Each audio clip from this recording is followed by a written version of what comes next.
What's up, my friend? Welcome back to another video, and today I'm super excited to share with you some of my favorite sample libraries to come out this year in 2022.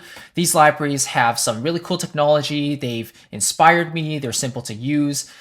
If you know me as a musician, I don't really like to fiddle around with instruments that much. I just want to load them in, start playing, and hear great results right away. That's just the way I work. Of course, it might be totally different for you, but I wanted to give a shout out to some of these companies who are really trying to progress the sample library landscape forward and are coming up with some unique sounds and some unique ways to work on your music to really give you that next step in realism in your mockups. So I'm really excited to share it with you. If at any time you want to check out my full recommendation list of all my sample libraries that I like to use on a regular basis, I highly recommend you downloading my Sample Library Buyer's Guide. It's totally free. It's the first link in the box below. And if you grab it, you'll know exactly what I use on a regular basis and what I would recommend for you to use as well. I've also included the prices there so you know exactly how much you would be investing into those libraries, and it's something I'm always updating as well as new libraries come out. So definitely check that out if you'd like. It's totally free. It's the first link in the box below, and I want to give it to you as a gift for watching this video. So without further ado, let's kind of jump in. The first company and library I want to shout out here is the Straight Ahead Samples Atomic Big Band. Now, the technology that they've introduced is not just limited to this library, but it actually started with their Birth of the Trumpet library, where they introduced something called the Smart Delay. So to keep it short, Smart Delay is essentially where the software will delay your playback by 4 beats, no matter what the BPM is in your in your DAW. And after the 4 beats, then it will play back your performance, but with a lot better results compared to if you just played these samples in real time. So let me give you a quick example here. So if I play the lead trumpet here, just a really quick line, right? It sounds quite MIDI. You hear a trumpet sound, but it does sound very synthetic. Now, if we turn on Smart Delay, I'm going to play. There's going to be a bit of delay, but after that, it's going to sound a lot better.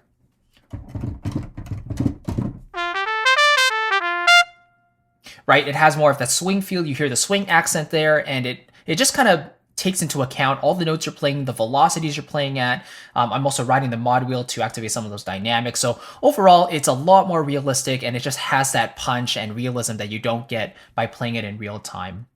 For jazz libraries particularly, this technology is super useful because there's so many nuances and variances there that just don't come across in sample libraries, you know?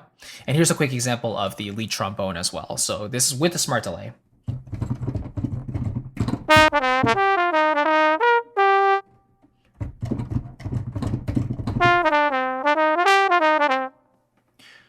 So good, so good. If I turn it off, this is just real time.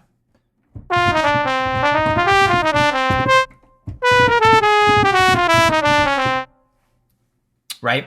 Instantly, that MIDI sound comes right back, and it sounds buzzy. The connections aren't really natural, right? It just loses that vibe altogether. So Smart Delay is totally revolutionary. Revolutionary. I did a video covering this a little bit deeper, but yeah, big shout out to Straight Ahead Samples for doing some really cool work. And with every library that they're releasing, they're also improving the Smart Delay system bit by bit as well. I recently received a question though about what is the difference between the Atomic Big Band, which contains basically the entire big band, and then these kind of solo standalone libraries with the tenor sax, the trumpet library, the trombone, and then the clarinet. So the trombone and the Birth of the Trumpet, these are not included within Atomic Big Band in terms of they are not the same library within the big band library. The trumpets here in Atomic Big Band and the trombones, those are completely separately recorded. So they're entirely new samples for the big band library, which came out after these single titles, okay? So these trumpet trombone libraries, these ones here, these are standalone libraries, really good for like solo purposes, whereas the big band library is meant for ensemble playing, right? So that's the main difference there. Okay, let's move on. So the next one is the Expressive Violin by Kunst Audio. I'm really excited to see what they come out with next in their lineup. But I did a video earlier this year covering my favorite solo libraries, solo string libraries, and this was the one for the violin for me. And yeah, let me just play a little bit here. So this is just a legato only library, very, very simple, and it excels in the naturally emotive range. So let's have a listen.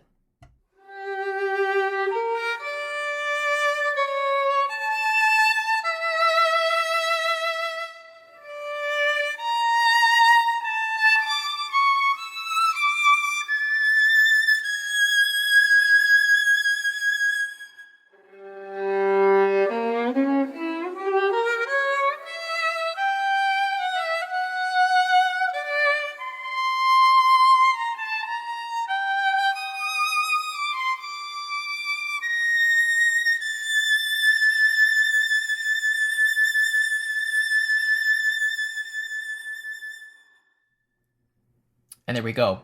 Very, very sweet tone. It's not harsh at all. It definitely has a more buttery, kind of silky approach to the violin, whereas a lot of libraries that sample the violin, they have a more scratchy type of sound. Like one that comes to mind is maybe the Joshua Bell violin. It's a great instrument, but it has a more gritty tone to it overall. This one is kind of the opposite for me. Now, for me personally, I would love maybe a little bit more accentuation in the transitions themselves. Like some of the legato transitions feel a little tucked back. Like I don't really hear the transitions very well. So I would love to hear those a bit more. And yeah, and you can play around with a shorter long legato transitions, right? But overall, just having the ability to play single lines, right? Play melodic lines on your keyboard and then hearing the legato trigger a really emotional performance. That's kind of the strength of this library. And I've also heard someone say this sounds more like an erhu than a violin. And I could see why, right? Because again, that scratchy tone is kind of missing from this library. So maybe having the ability to EQ it a bit, bringing the brightness up maybe, that could definitely help with brighten this library up a little bit as well. Some EQ there. Okay, let's move on to the Intimacello Legato from Sonic Cinema. Kind of a similar library to the Expressive Violin, but you know, for the cello. Now this one here is a rival to the Tina Guo cello for me, basically. So whereas the Tina Guo sound is very recognizable, I mean, the library's been around for like a decade now, right? So whenever you hear the Tina Guo cello library being used on a cue, you can like instantly recognize it because it's just so, it's so Tina. It has that sound, right away. But if you play this library, let me play it a little bit.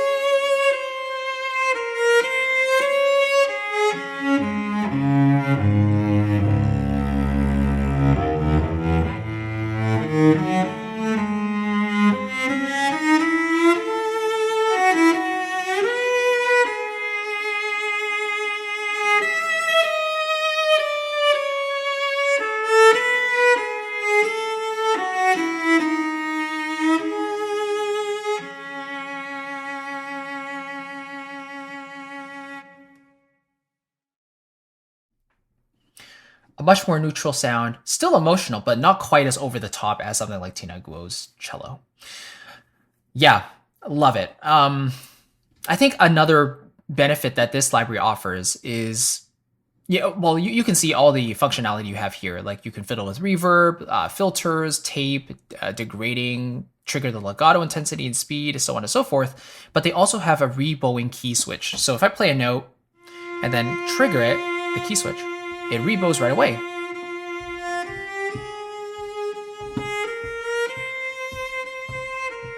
So this way you can get a pretty realistic rebowing of the same note, right? Whereas with other solo string libraries, a lot of the time you actually don't even get that. Sometimes you'll have to press down the pedal and then play the note again to hear that rebowing. But I think having a key switch for it is really, really convenient, honestly. So love this library as well. Then we have generally the Atelier series from musical sampling. Very, very simple. Just look at this interface compared to this one here, right? Lots of knobs, lots of things you can fiddle around with, but with the Atelier series, you literally just have one knob, which triggers the reverb. So very, very simple, very playable libraries that just sound good out of the box. This one in particular is the flute. So the Gabrielle flute that just recently came out.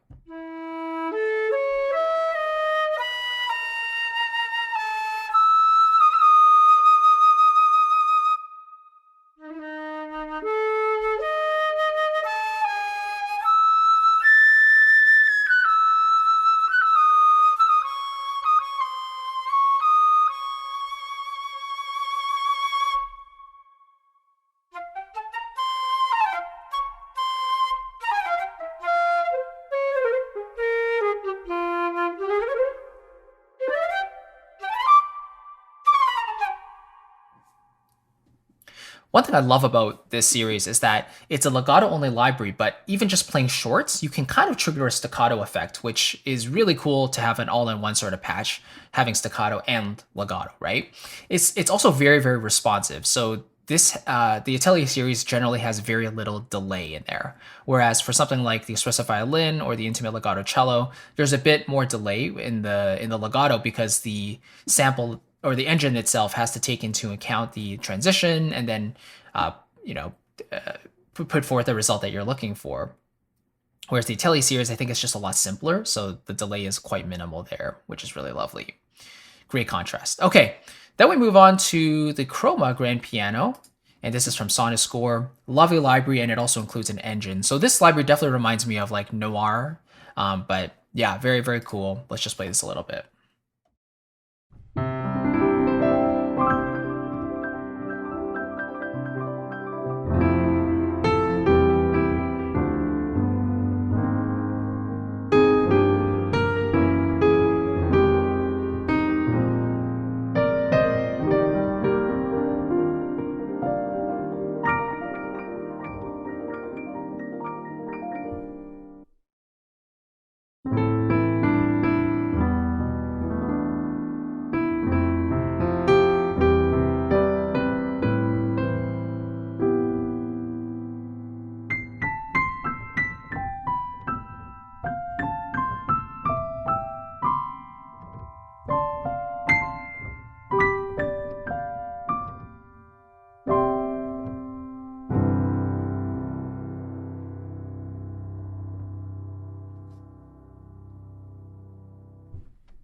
So for me, this library is a great alternative to something like Cine Piano, which has a very pure concert hall sound.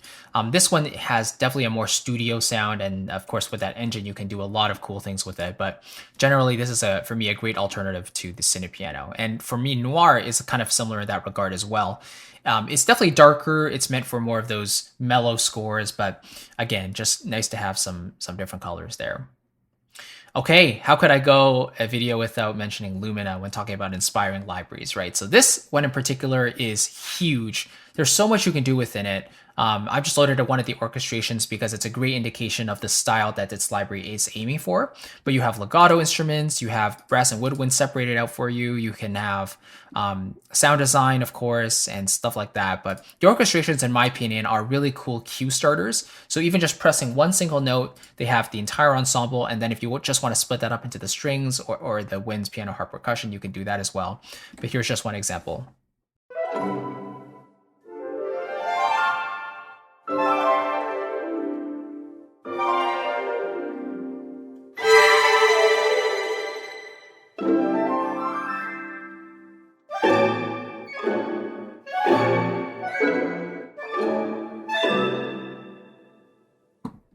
Right, that's just way too much fun.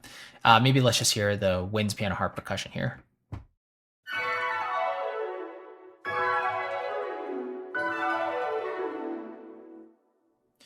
And let's hear the strings only.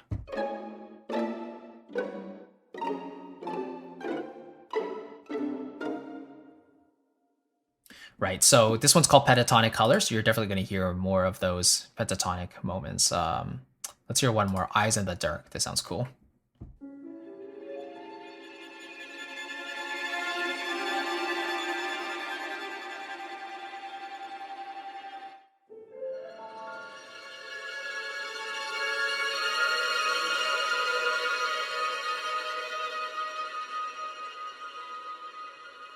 Right, so super inspiring cue starters. And I've actually mentioned this before, how this library is a really cool learning tool, because if you really pay attention, close your eyes and kind of listen to what's happening, you can kind of pick out the strings, what they're doing. They're playing tremolos, they're kind of going up a whole step. The winds and stuff in the background, they're kind of playing more supporting textures. And if you like to transcribe, you can always write down what notes they're playing as well, which can take a little bit of time, but it's always worth it, right? So kind of a really interesting dual purpose library in that way. But yeah, I just really like this library, and I could definitely see myself using it for multiple cues where I want more of that fantasy style. Then transitioning over to the other side, something much more aggressive is Apocalyptica from Cinesamples. This one stands out to me because I literally don't really have any big, intense, gritty libraries in my arsenal. So this is kind of the first one. This is an electric cello library. So let me just quickly play you this aggressive legato that is the main feature for me in this library. So.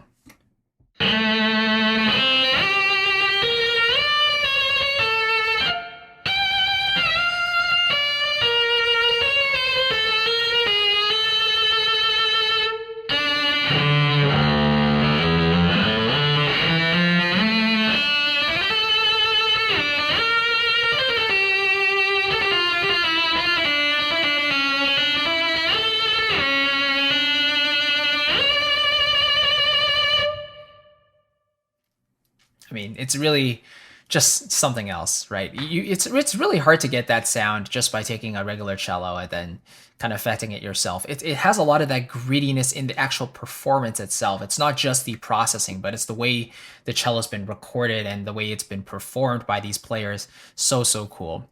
Apocalyptica is a band, by the way. So Cinesample's named the library after this band and their kind of signature electric cello sound. Really cool. And then the last one I want to touch on here is the Fluid series, collaboration between Audio Imperia and Performance Samples. So this library, they have the brass as well, and then Performance Samples has their Fluid shorts for the strings.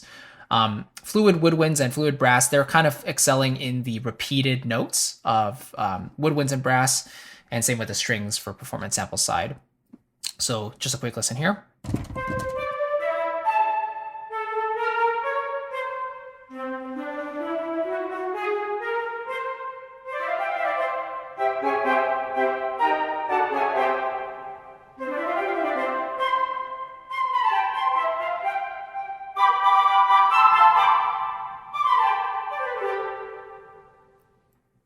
Right, so a lot of libraries can do, staccatissimo and staccatos and things like that. But when you go to play repeated notes, sometimes you get that machine gun effect. So it's not as fluid, let's say, if you want to play those repeated note passages. Whereas this library is specifically meant for that purpose. So Fluid woods, Fluid brass, and Fluid shorts from Performance Samples website, those focus on the the shorter notes that are usually repeated in succession. So keep that in mind.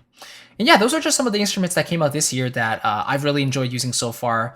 The bulk of these I could definitely see as just inspiration kickers. Like if I'm feeling less motivated on a certain day and I want to use a library that's a little more colorful and characterful, then these are some of the ones that I could definitely turn to. And just big ups and big props to the developers who continuously want to put out libraries that make composers' lives easier. And I think developers are understanding more nowadays, I should say, that a lot of composers don't really care about fiddling and trying to squeeze every last drop out of every library they're purchasing. I think more composers are hobbyists nowadays, right? So developers are knowing this, and that now that the industry is growing with more people entering, developers are starting to focus on making their libraries as intuitive and playable as possible. And for me, I'm no exception. Like, again, I kind of mentioned how I'm not a technical person at all. I just love to drag in and start playing. And for me, these libraries do the job perfectly. My favorite libraries are the ones that I can get great results from instantly. And so for me, these libraries do that job. And I understand how much programming and all the effort that goes into the back end for creating these libraries that respond so easily and make our lives easier. So a lot of that work goes underappreciated, and I want to make sure that we're, giving the props where they're due. But anyway, hopefully that gives you a quick sense of my favorite libraries that came out this year. But let me know maybe in a comment below which library was your favorite that you heard here in this video, or you can just maybe let me know as well what your favorite library was for yourself this year. Maybe one that you grabbed that I didn't show here. Maybe let us know in the comments below which library you've really found to be inspiring and one that you really enjoy. And once again, if you want to download my complete recommendation list, then definitely download my sample library buyer's guide. It's the first link in the description box below. So that covers my entire list, and I've also included the prices so you know how much you're investing. I've also talked about how to use each library, how I like to use them.